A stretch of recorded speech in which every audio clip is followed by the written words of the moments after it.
She is in primer. So took a little break from doing videos for a little while. I had to really crunch hard just to get it in primer to get it to the Rocky Mountain Mustang Roundup that was local here to the Springs this year. And as a matter of fact, my wife ended up calling in reinforcements, and 3 of my good buddies showed up, and we worked out here on it, getting it ready for the primer and scuffed up and masked off. And Alicia, she did a whole bunch of the masking, and we ended up shooting primer at 2:30 in the morning. Picture to prove it. And so we got it primed. I think Scott and Chavo took off like 1 or 2 in the morning, and then Troy took off probably around 4 in the morning.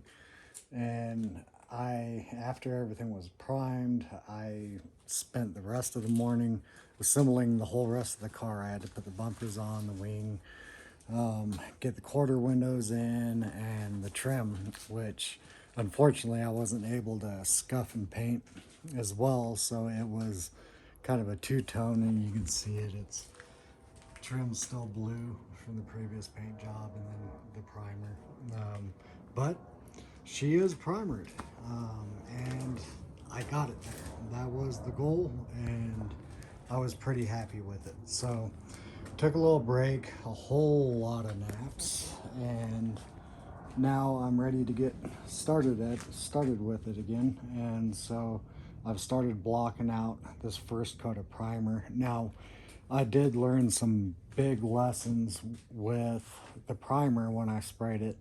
The number one thing that I found out is that I used the wrong tip. I had seen in other YouTube videos, and even though they recommend like a 1.3 tip, I think, from Speedo Coat, a lot of people said it sprays a lot better with a 1.8. Well, I was in such a rush that I did not switch out to the 1.8, and it still had the 1.3 in it. So at the end of it, like, I think it started setting up. I let it set in the gun too long, and it was just barely coming out. So I have, after looking at it, I have found most areas are pretty thin with the primer, and so this fender blocked out pretty good, except for right here in the middle. It had a big low spot here, and so I just used a little glazing putty, put it on there, and then sanded it down until I started getting just the sanding lines. And so I think this will be good enough to move forward. And then there is these spots. I started doing this part of the fender, and there are these 2 spots here. Now, based on my research with the primer, you can scuff it up and use some more filler on it. And so with spots like that, I'm just gonna grab, I got some of these 3-inch sanding discs, and this one's 80 grit. Just take it and wrap it around my finger. Then we'll go over here and we'll just scuff up this low point here. And so you want to have something for the filler to grab onto. And so you want to hit it in multiple directions, scuff it up on that low point. And now I will hit it with some of the glazing putty. And the glazing putty is kind of nice because it's just 1 part. So all the other filler has been 2-part. You've had to have a hardener with it.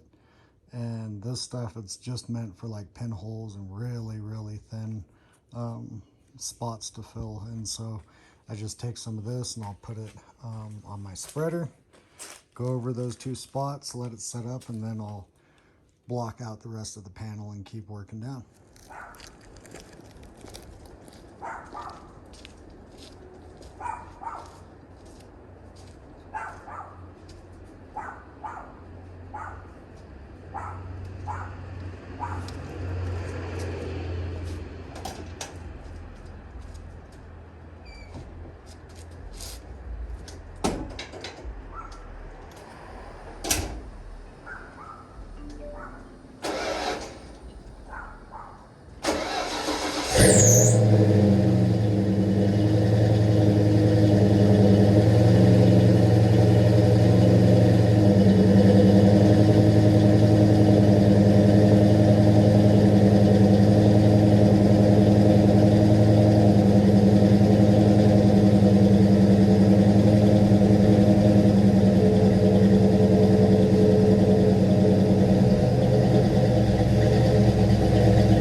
once again, it's been another couple weeks, but I do have some good news. We got the Mustangs, both of them, to the roundup.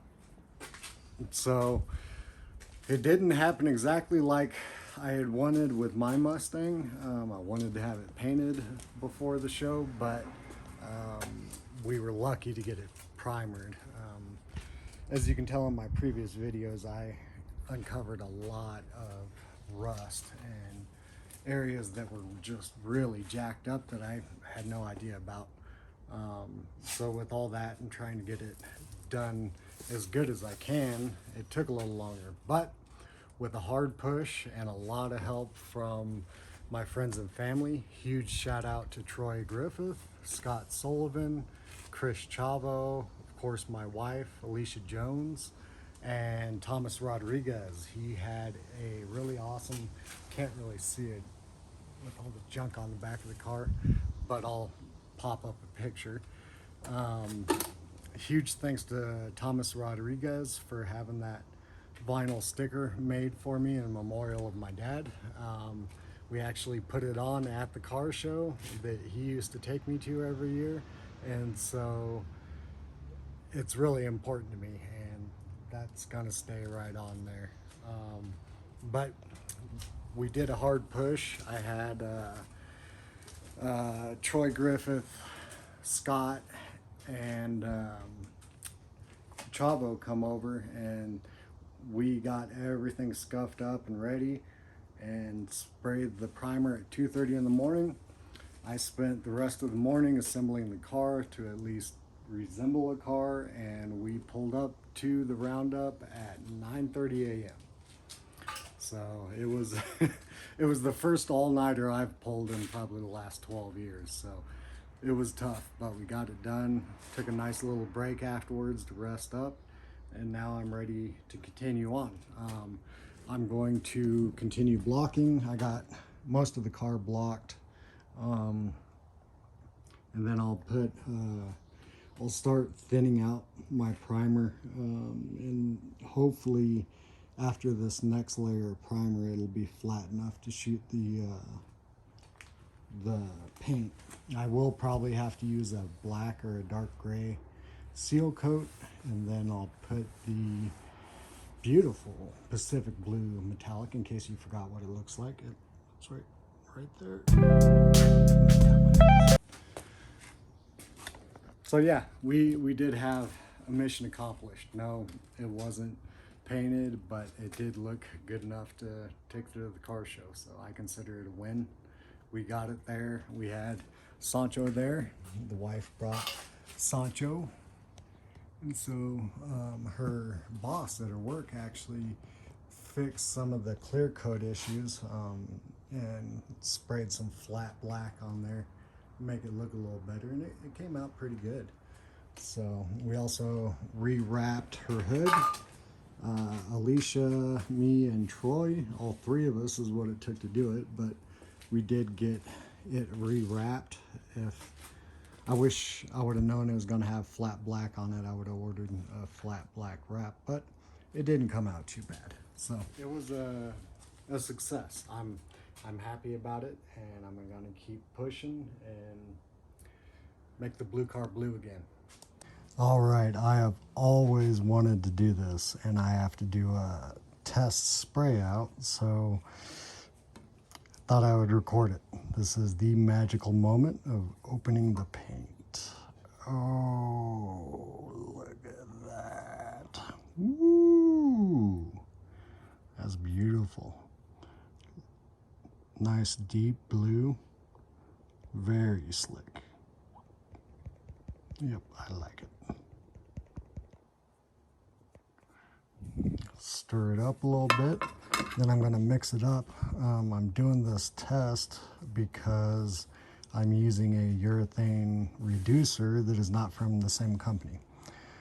And I know that that's really not recommended at all in the paint industry, but I called the paint manufacturer and they said, do a spray out and see how it reacts, and you should know in the first 10 to 15 minutes. So I'm going to give this a little mix and then measure it out in my cup here.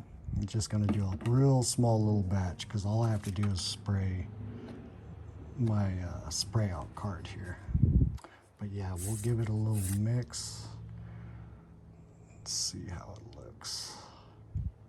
This is the Pacific Blue Pearl from Eurochem. I actually picked it up secondhand, got a really good deal on it, and so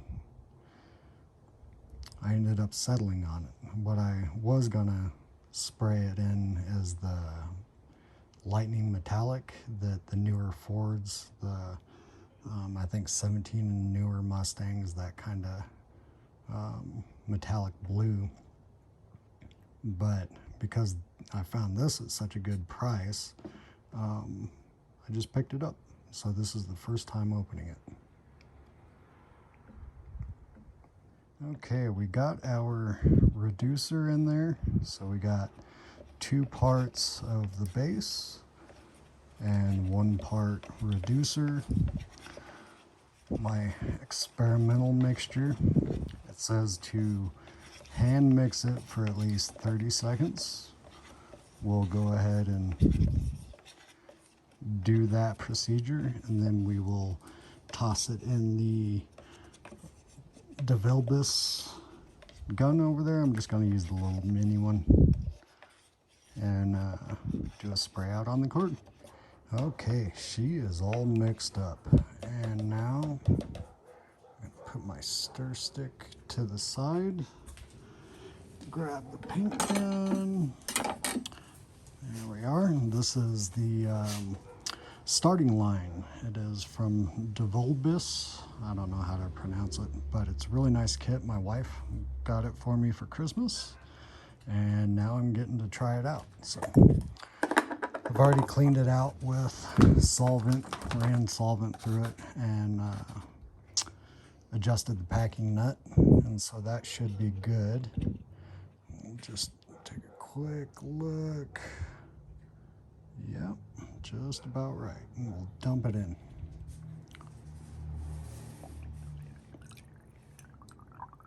Oh, that's a beautiful blue. Love it. All right. So that's only about 3 ounces, maybe just a little over 3 ounces that we have ready to paint or ready to shoot. We'll put our cap on and spray it out.